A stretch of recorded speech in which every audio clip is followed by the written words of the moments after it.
Hey, what's going on? Huh? Why are you going crazy?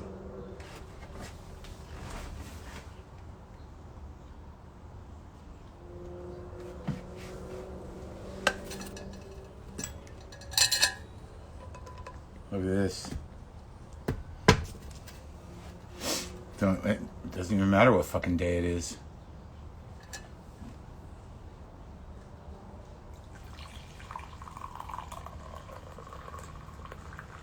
I'm gonna go through like 32 ounces of this shit right away.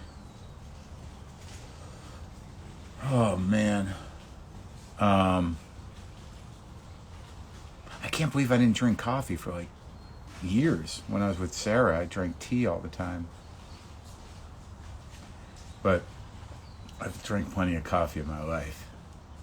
Back in the day. Good morning. Nice to see you. I know I got this, someone just said good thermos keeps it warm forever. It does. The Stanley classic. I don't know where I got it. But I also bought one of those Yeti coolers which keeps things cold forever. So I'm all set for hot and cold, if ever needed. In a pinch. Got it covered. Why the switch back to coffee? That's a good question. And I think we can find the answer to that deep in the guts of my addiction. Because at some point, usually what happens with anything that alters your consciousness, or just gives you a little pep, a little, I can never remember that saying. What is it? The little something in your step? Spring in your step? What is it?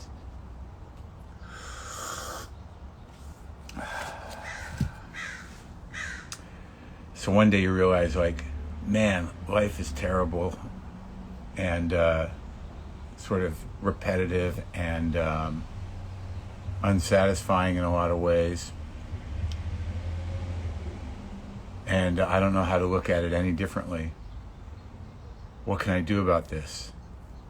And then you're like, have some coffee? Pep in your step.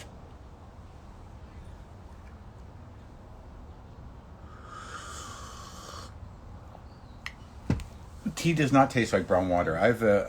Someone just said tea tastes like brown water, and that is not true. There's many different kinds of teas, and the history of tea is infinitely more interesting, I think. But then again, what I'm talking out my ass, I don't know anything about the history of coffee, but there's different types of teas, and some teas will get you fucked up. Spirituality, as opposed to coffee, that's an interesting idea. So you're saying that when things look bleak and you can't find hope in anything, maybe turn to some type of spirituality to get you through it, to sort of tap into the big frequency, the collective unconscious, go all the way back, explore the possibility of crawling out of the water again. I get it. But that sounds like a tall order. What structure would the spirituality take? Is it random? A lot of people like the random thing. A little bit from here, a little bit from there, maybe a candle from over here, and maybe I'll burn some of this here. But what is it? It's just a hodgepodge of bits and pieces of ritualistic activity I've taken from many different types of spiritual endeavors that were once part of a bigger system that I don't know anything about, but it smells nice, right? Doesn't it smell nice?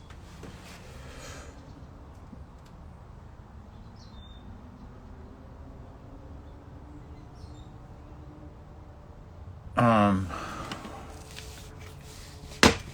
going to write some of that down. I am doing stand-up.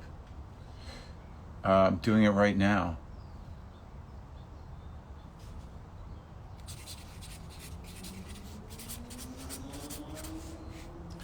I actually blocked somebody yesterday because it's just like, and they weren't even, they were a fan.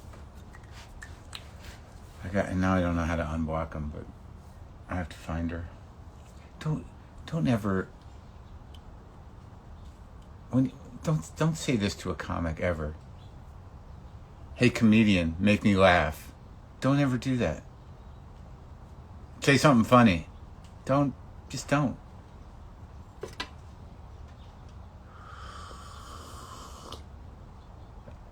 eclectic spirituality. Is that a nice name for desperation and confusion made ornate by things you can buy at a store that at a at a good vibe boutique? Where'd you stay in Taos? Would I be willing to share? I stayed at a bed and breakfast thing.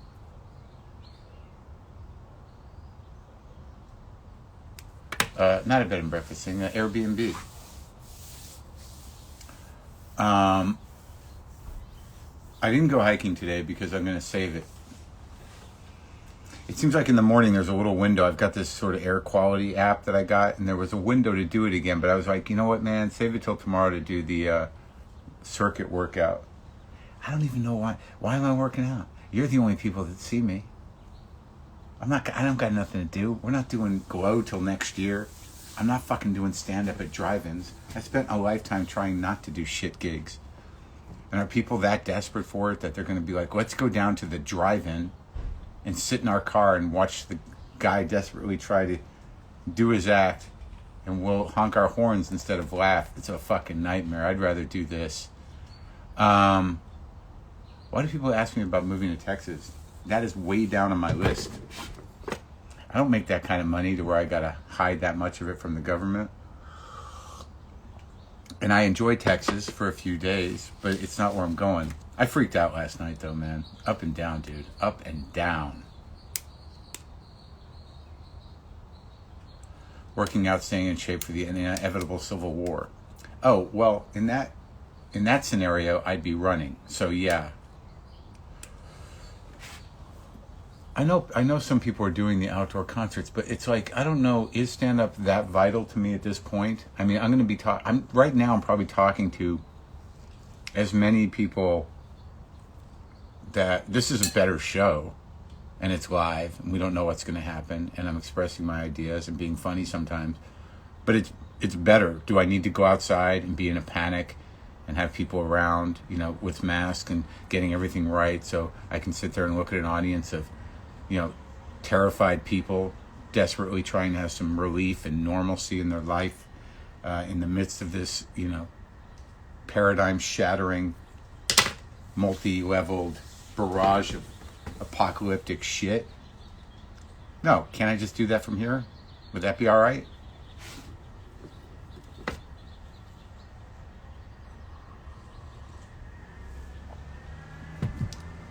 Someone's been paying attention.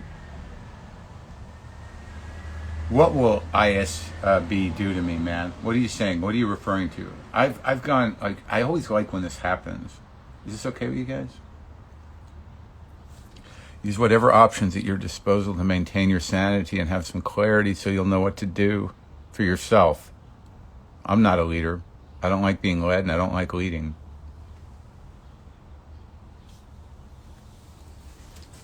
I just like this sort of weird kinds of constant sort of we're going to get back to normal. We need to get back to business. And then people try and they're like, oh, nope. I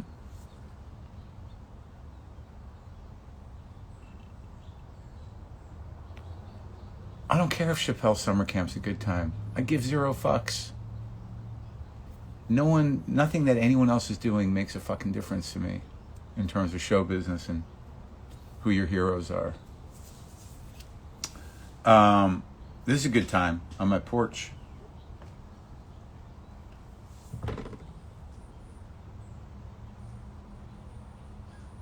What does it say on my t-shirt? This is a very old shirt. It's from the Montgomery. It's the Dexter Avenue King Memorial Baptist Church. Dexter Baptist Church. I think I got this shirt in the late 80s.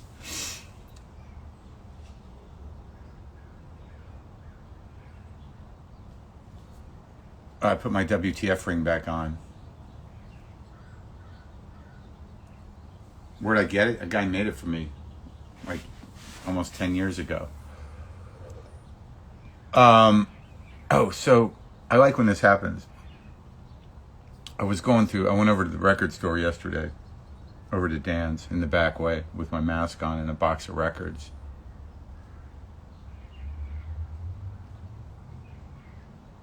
But Rogan says he's bringing all the comedians to Texas. Oh, really? Again, I don't follow kings. I don't follow leaders. I don't like to lead. So that means I will go anywhere but there. If we're down the street and I could drop in and do a set and then leave, all right.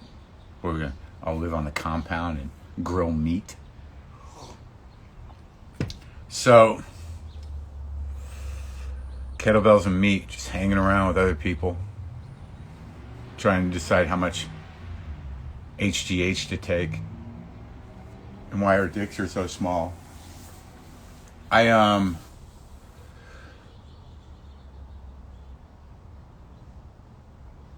was a steroid joke. So I go to the record store the other day, I guess it was last week,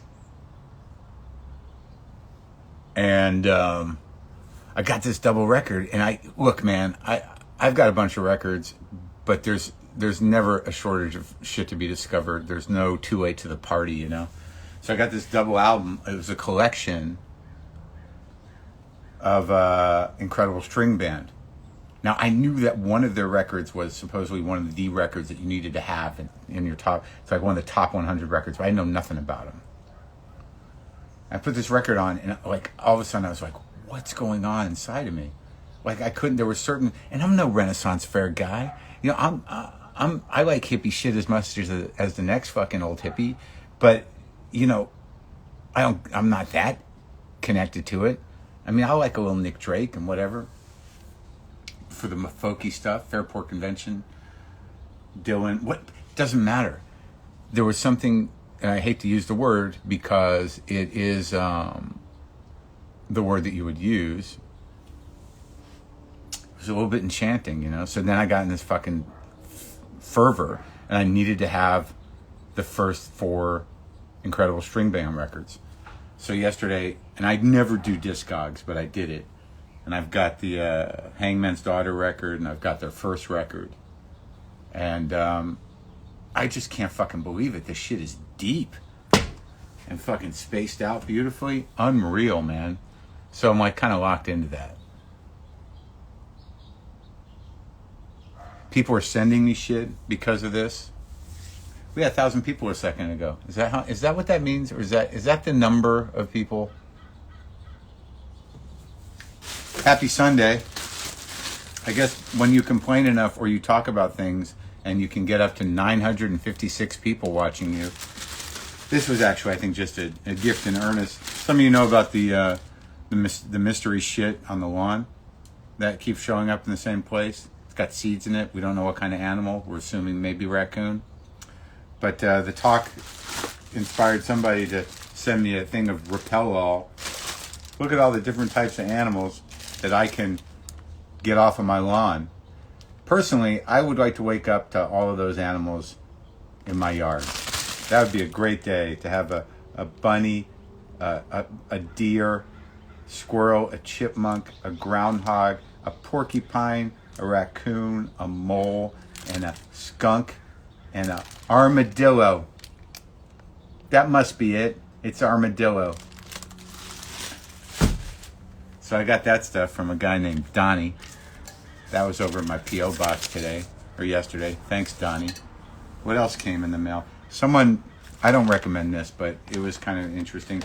Some of you heard me talk about jerky last week, and someone hand-delivered me some old jerky from her cabinet. Someone just showed up and said, hey, and I'm like, what? Here's some old jerky. Oh man, it's expired jerky. Best by 5/9/20. Don't come over and dump your old jerky. It was funny though. It was funny, but you don't have to do that. Then yesterday also, it's always the armadillos, man. Do you have the fuck was that?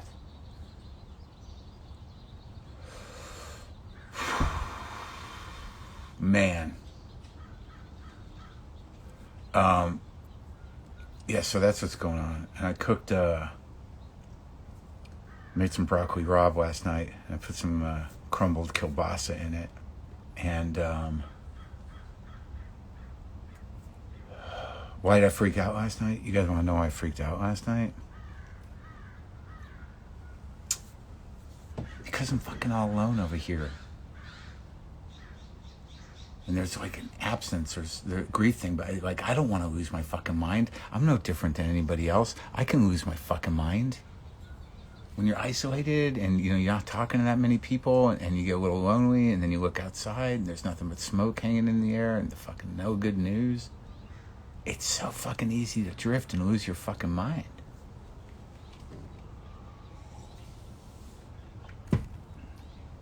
I was watching some series. I got to talk to Kuzak this week if everything works out. And he's on some new series called Utopia. And they're kind of seemingly selling it like a sort of Stranger Things-ish thing, but it's not that, because it's profoundly bloody and pretty fucking gnarly. But it's a comic book based thing, but it's also based on this sort of conspiracy thing within the comic book that turns out to be real. It doesn't matter. Somehow or another, it infected my brain with a level of mythical paranoia that I'm already teetering on, right? But last night I was pretty sure, like, oh, yeah, this is all planned. All of it. Down to the fucking virus. It's all planned. And this is it. They're making their move. And there's no stopping it. Who's the they? You know who they are. So that's the mode I got into. Then it just comes down to that's like, all right, do we make plane reservations? Do we start driving? Where? What do you think's happening? I know what's happening. I gotta go. So that was last night.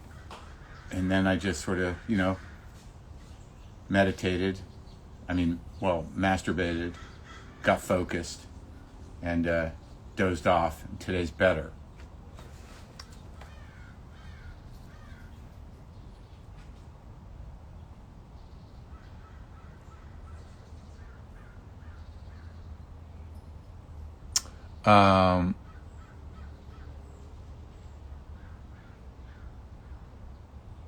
Trying to buy a boat.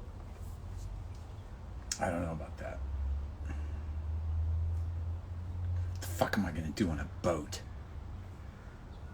So that's why I tweaked out. And then I woke up. I don't know, like, you guys got cats, right? Oh, you want to see what else came in the mail? I talked about putting, and I'm not doing this because I have to. I'm doing it because I'm trying to share with you some of the things that make life worth living for me right now. The coffee I'm drinking, I alternate between justcoffee.coop and now I'm drinking Cafe de Leche coffee from down the street. So I talked about putting tahini on ice cream, and it changed my life. And then through a series of events, I believe maybe on Twitter, I don't know where it happened, but some company called Soom sent me chocolate sweet tahini. Are you fucking kidding me? I tasted one bit of this. Like, let's see if it'll work again. Hold on. This is not an advertisement. This is life-changing shit. You want to burn your candles? Eat some of this shit. Chocolate tahini. Oh, fuck. Come on! What, are you kidding me? I'm tingling, man. Wow, shit, man. Don't you love stuff like sweet stuff? Like, I have a sweet tooth. I don't eat a lot of sweet stuff, but like, you know when you have a bite of something where like it happens to me with like a good like wet tres leches cake, where you take a bite and then you just sort of like, you want to laugh and you realize that your childhood was a bust.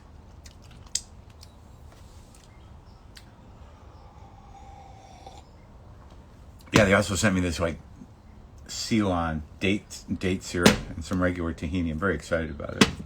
So that's going to make me very happy and possibly fat. And now some of you know about this. Is the other thing that's making me happy right now. I got this, was gifted to me, and then I bought more. This Hoppin' Hot Sauce. And this isn't a TV show. These people aren't paying me. This guy is just, I think he's up in, I don't know where he is. San Jose, California. His name's John. Wrote me a nice letter. But this hot sauce is the fucking best. And I got the pet repellent and the old jerky. Not the pet repellent. Oh yeah, and the Jerry Garcia shoes.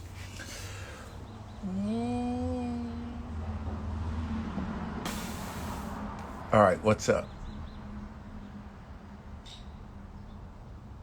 Am I having drinking dreams? No, not anymore. I don't think I can remember what I dreamed last night. So let's talk about Buster, can we? Fuck. There's sunblock in my face lotion. And I just got it in my eye.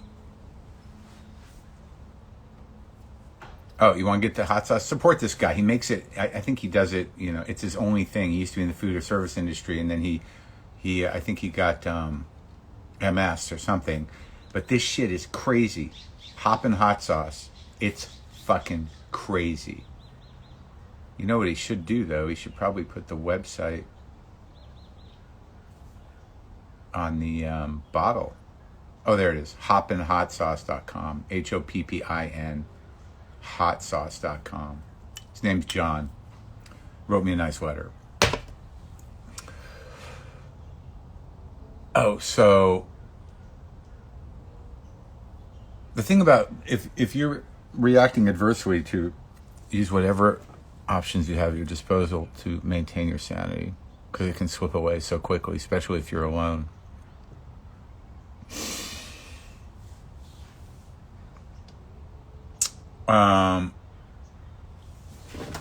Buster. He seems to be, like, since Monkey died, he's been weird. Now, I don't know if all of you understand the situation. I think Buster's okay, but now I'm focusing on Buster because what's all I got, right? Before I had Monkey and LaFonda and Buster. Buster was late to the party. I found him, you know, like 5 years ago. He was like a little wildcat, showed up on my porch. And then a couple years into me owning them, he ate a flower and almost died from renal failure. But I invested and saved him. Don't know how much kidneys he has, but they were functioning properly a few years ago. I should bring him in to get checked. But my point is, like, aside from now focusing on whether or not he's sick,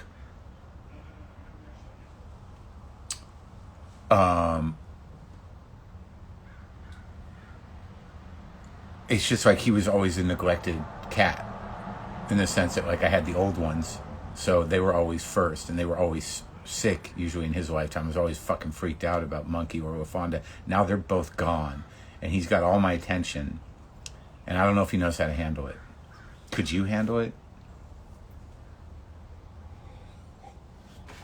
Because all my attention is not a great thing.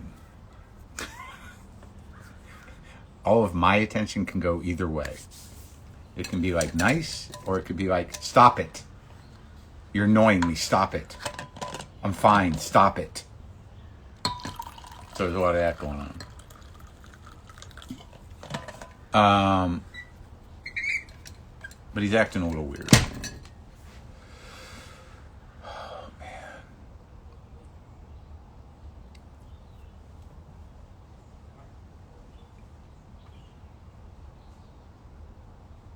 I'm going to get a new one. Not yet, because I might have to flee.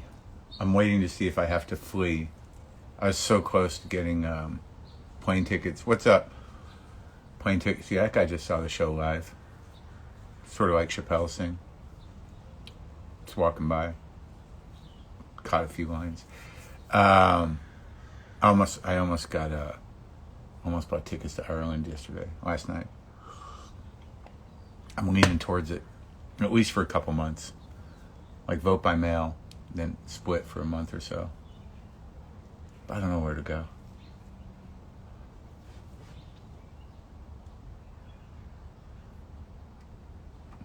I saw there was a parade of lunatics in Ireland, though. Virus hoaxers. It's so weird that inconvenienced people in a society where everything's been made easy for them, in the face of sacrifice due to health reasons for the community at large, after a certain point, because they're uncomfortable, choose to believe bullshit. What a childish fucking trip that is, man.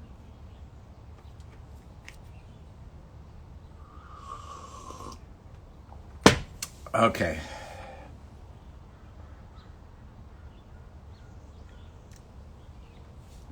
I got to record. I have Tony Collette on the show tomorrow.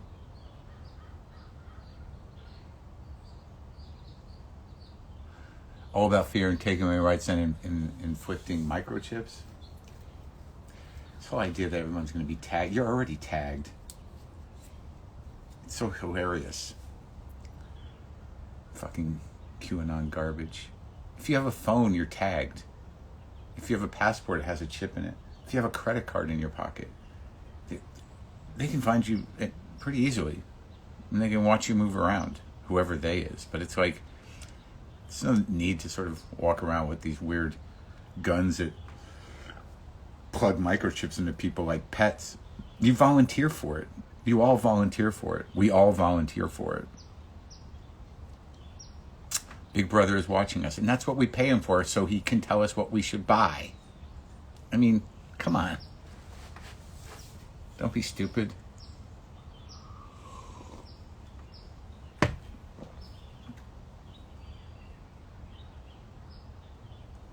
I don't know if I'm providing entertainment for your people or just a place for like-minded individuals to talk to each other. Yeah, then also it's like, depending on how paranoid you are, how much of it is self-important, weird, inverted narcissism, where you're like, they're coming to get me. It's like, why? Because you did what? I don't know, just, right, exactly. They have no interest in you. Just shut up and buy a thing.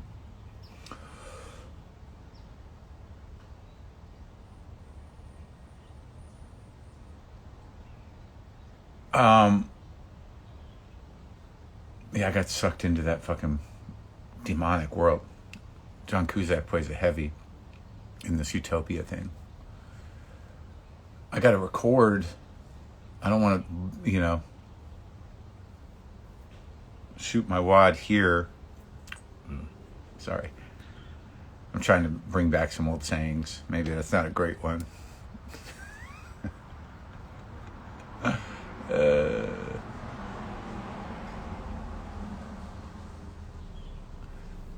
Is it possible, Mark, that you are missing something by maligning those that are experiencing this different than you? You can make anything a slippery slope, man. You can use false equivalencies all you want. That's a device of the propagandists. But, you should be able also to identify a false equivalency and also be able to say, like, no, that's just fucked up and wrong. If you completely detach from any sort of idea that there is a barometer of truth or that there is real research and journalism out there and there are real experts who know what the fuck they're talking about and are operating on behalf of the common good, if you disregard all of that and try to erase it and place and instead fill it the gap with false equivalencies, then you're a fucking propagandist, and you're also a person who is believing. You're basically helping in the wiping clean of people's conscience. So spare me the fucking false equivalency garbage. You want to fight science? Go ahead and do it. You want to do something in the name of freedom and it's as infantile as putting the public good at risk because you're a selfish child? Go ahead. But, don't drag me into your fucking dumb, slippery slope, false equivalency thinking. Things are not equal. There is truth.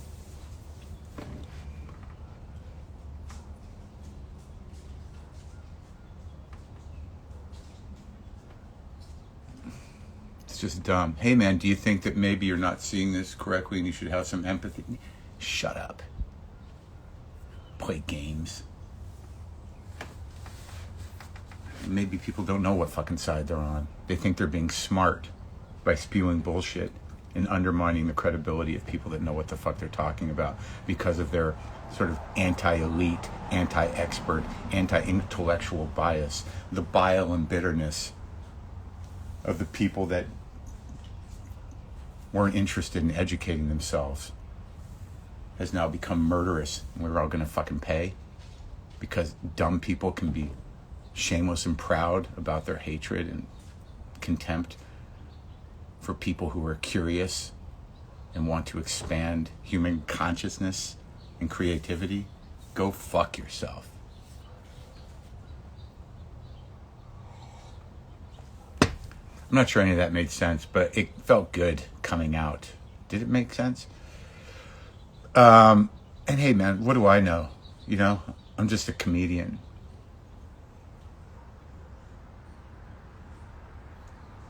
See, this is what they do. Here's this guy. Here's another fucking idiot. Your paranoia is growing, Mark. Worried about you. No, you're not. Troll cunt.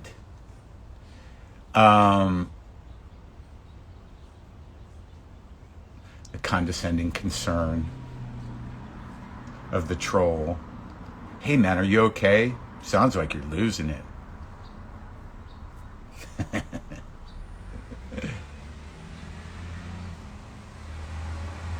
I don't know if I'm going to do anything for my birthday. Thank you for asking.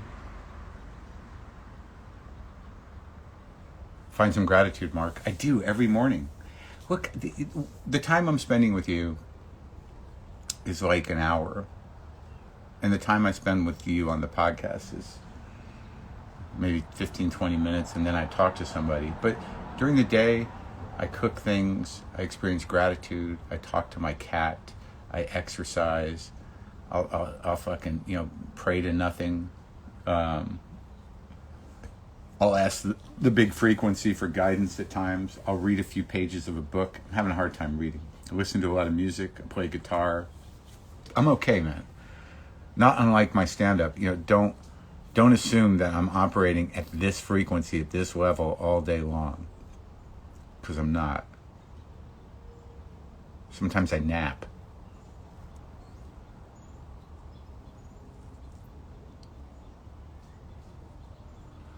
My birthday is September 27th.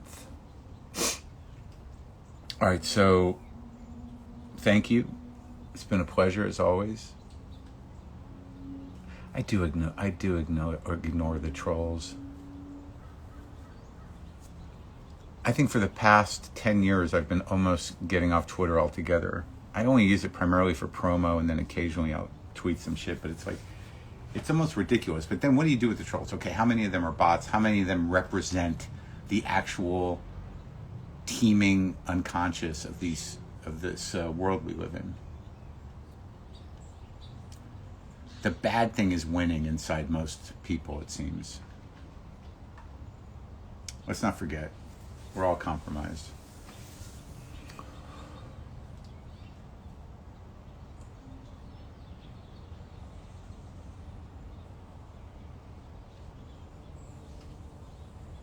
It's not hard to read when I'm grieving. I mean, sure, I'm grieving, but the weird thing about grieving is that whether we all know it or not, if you're awake right now, you're grieving. I mean, eventually it'll kick in. I think most people are in this sort of weird denial stage of the death of life as it used to be, but that'll pass. I just don't know if we're going to make it to acceptance enough to change.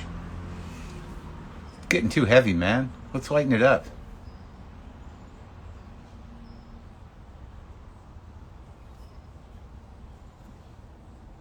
What's going on? Thank you. I'm glad you think I look good. My shirt, I already discussed the shirt. You gotta, if you can. I just want to scroll up. I don't want to write something. Am I at the bottom?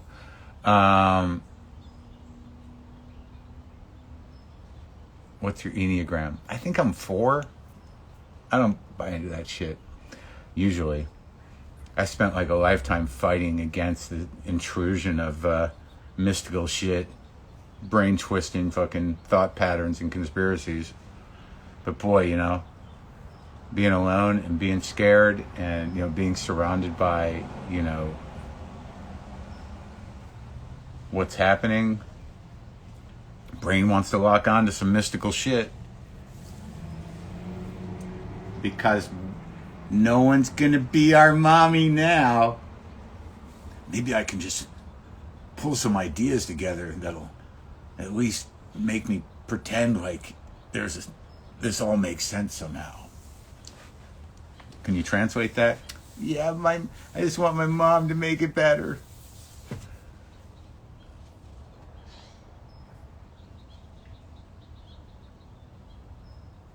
Am I an introvert? I kind of am. Oh, what's all this Libra talk? I tell you my birthday and now it's like a fucking Libra party? Does that matter? DMT, man. Yeah, give me a DMT vape. And we'll walk around like Shane Moss. Blast my brains out and talk to the elves every fucking hour. Look out, man. There are elves on the periphery. Here comes the purple guy.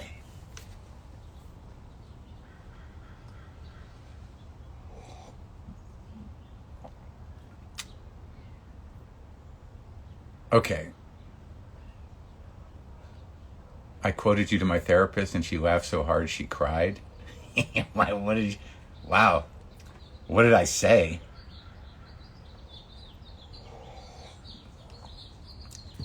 I don't think, I think that I am innately an introvert and I think this is the personality that lives out here. And then there's one that lives in here and he's like 11. So I'm trying to get him to grow up. And, it's a long, hard process. I haven't read Sharpling's book because it's not out yet. Favorite Frank Zappa record? I listened to all of Joe's Garage recently, and I know that was the one that came out when I was younger, and I like it. I like the story of it. I think really all in terms of what he did and all the things he did and what he was working towards and having it all come together. I do think Joe's Garage is a great record, and I haven't listened to all of the other 167 Zappa records. So, don't quote me on that. I'll make broad statements about stuff. Like I'm now pretty sure that the Kinks, Lola versus the Superman, or whatever that weird title of that record is, that came out in like 70-something, 2 maybe, the Kinks record, that's the best Kinks record. But some people are going to be like, no, dude, come on, man. Muswell Hillbillies, right? Green Preservation Society, whatever. No. If you pick the album that most people don't, that consensus doesn't, consensus, even if it's a nerd consensus, will come raining down on you. And nerd consensus is the worst kind of consensus, because they'll attach their nerd-like focus into demonizing you for liking something they don't.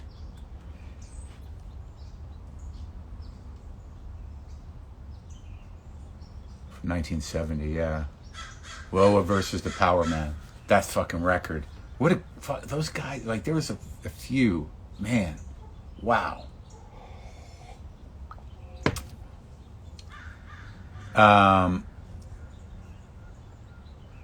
Okay. Have you done stand-up lately? I'm doing it right now. I'm not going to fucking warrior into doing fucking outdoor shows. You have to understand something about having done stand-up for 35 years. I'm fortunate to be working and grateful because of the podcast and because of this shit. But I know that everything's compromised right now. But I'm not going to go back to doing shitty compromised gigs because this is the world, we live in.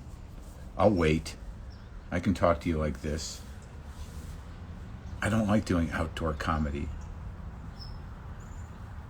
And I don't think I'm going to miss anything by not doing it. I'm not going to pretend.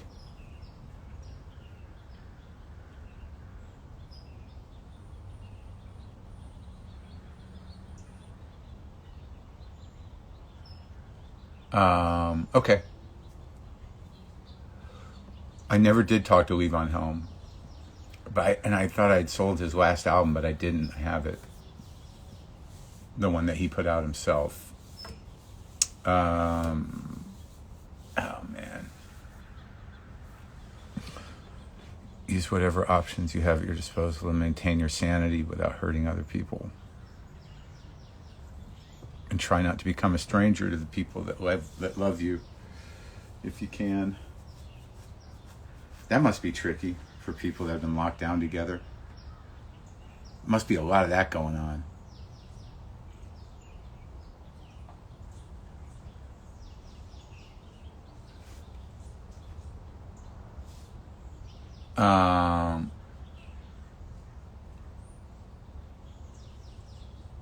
Look, comedy outside is fine, but it's just like, I don't know what to tell you. I'm not craving it. You know, like, I think my last 2 specials are the best work I ever did, and I'm okay with it. Like, I don't need to be in the fucking, in this sort of assembly line of comedy. See, like most people, I don't know about most people, either you're compelled and you feel like I got to do it because I don't know who I am anymore, or you feel like, hey, people need entertainment now, which I can do without, I can do whatever I do like this. But I think more so than not, people want to keep working. So it's relative to the marketplace, right? I don't know, man. End Times Fun is holding up. And I did it last October. So until that becomes like untrue, as most comedy does, it just gets churned under. But that was sort of, having to do with how we're living now. What's everybody doing? What's everyone reflecting on? Not doing anything? Or I got an email from some fucking person. They're like, hey, I think you're wrong about your theory that, it's okay. Like that, there's something comforting about nobody doing anything because then there's nobody to resent or be jealous of. And they're like, I think you were wrong. There are people that are still working. I'm like, I'm not fucking wrong. I know what I'm talking about.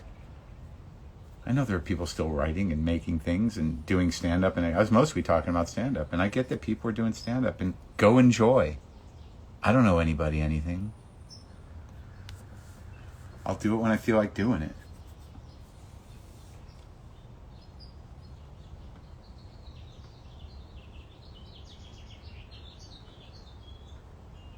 There's nothing worse, really, than doing comedy outdoors, to be honest with you. I'm glad there are some heroes out there that are, out there, fighting the fight and sort of here we are, 150 of us sitting far away from each other in a baseball field. Let's do some jokes. Oof, I'll do it here.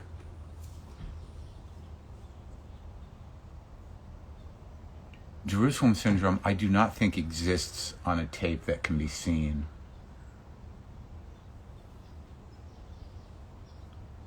Can you do another project outside of comedy? I'm doing it now. I do a podcast twice a week. I'm reading some scripts. I'm going to shoot Glow whenever they shoot that. It's not like you guys all came to watch me do comedy before. Why are you bullying me to do comedy? None of you, a lot of you have never seen me. And it's just this idea you got in your head because Chappelle's doing a thing in Ohio and a few people are doing fucking drive-ins and parking lots. And you're like, hey man, it's like, no. Someone asked me to do the beach. And I'm like, I spent my life trying to get into good gigs. But it's the time now. It's like, I guess I'm just going to evolve then with the time.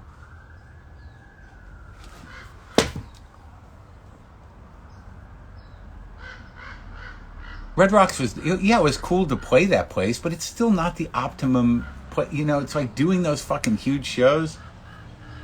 The whatever they were, whatever tour. I mean, the promoters look, man, it's all fucking racket. What was it called? Those huge shows at the stadiums? I'm not saying that anyone's doing this is not great. I'm sure it's great, but it's like, enjoy it. This is what I'm doing right now. Oddball Fest.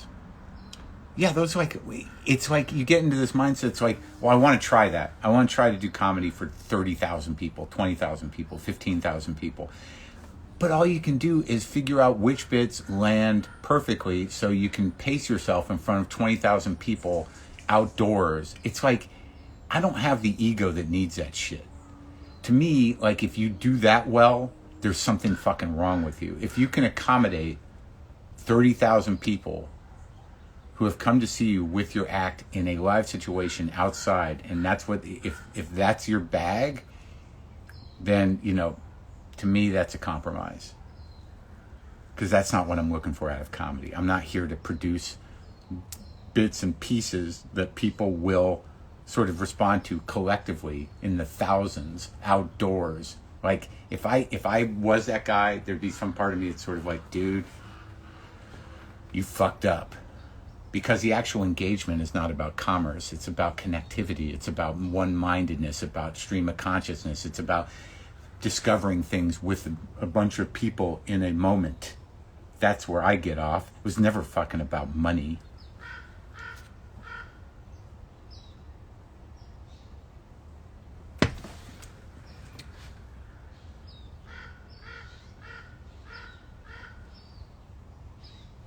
Yeah, of course I played the Stress Factory. With the phone on the wall and the car crash videos before. Vinnie Brandt's Stress Factory, New Brunswick, New Jersey. There used to be a payphone on the stage, and he'd run all these fucking horrendous videos before, and he'd generally open the show.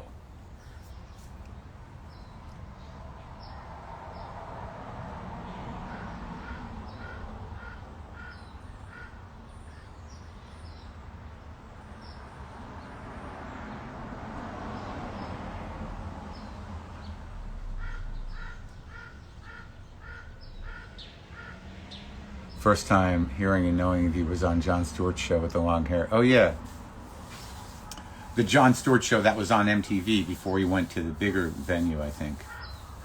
I did the Radio Shack bit.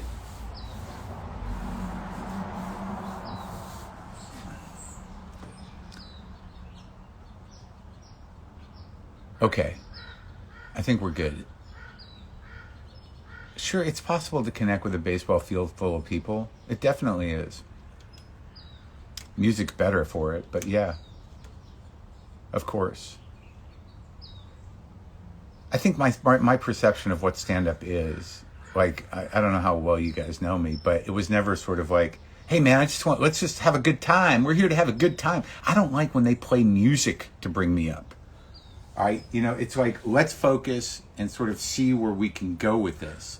To me, it was some sort of, it was different. You know, I have high-minded ideas about it, but it was never about entertaining people. That's the truth. And I've said it before. The reason I got into stand-up was I thought when I was a kid that stand-ups were able to take large ideas and make them understandable, disarm the fear, make things understandable. You know, process it through this funny lens. But it was never about like song and dance shit. It's like the best clubs are in basements. And theaters, as time has gone on, because people got to know me, I can make those intimate and we can process some shit.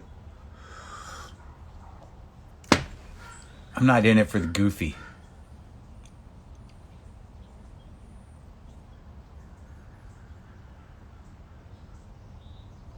You appreciate the length of my bullshit daily monologues because you wrote 3 pages and you were still on, so I appreciate the length of your Why don't you get on your Instagram and read some of those 3 pages and let's see what kind of bullshit you came up with in your big writing exercise day.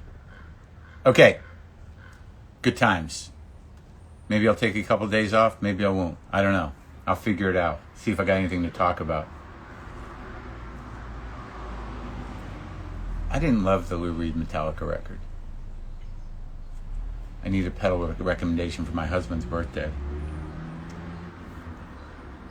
I don't know what your husband likes in terms of effects, but Earthquaker is a good company.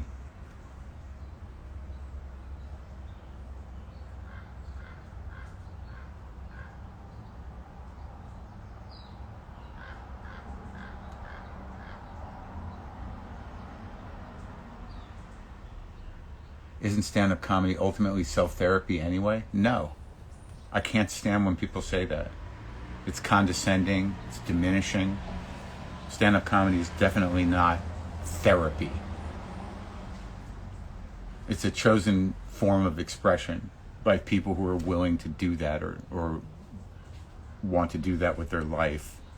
It's no more therapy than painting or poetry or any other creative endeavor that's purely creative. It's people trying to understand the world through their chosen medium.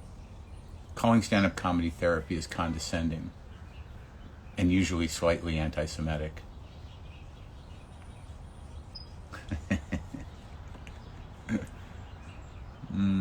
All right. Okay.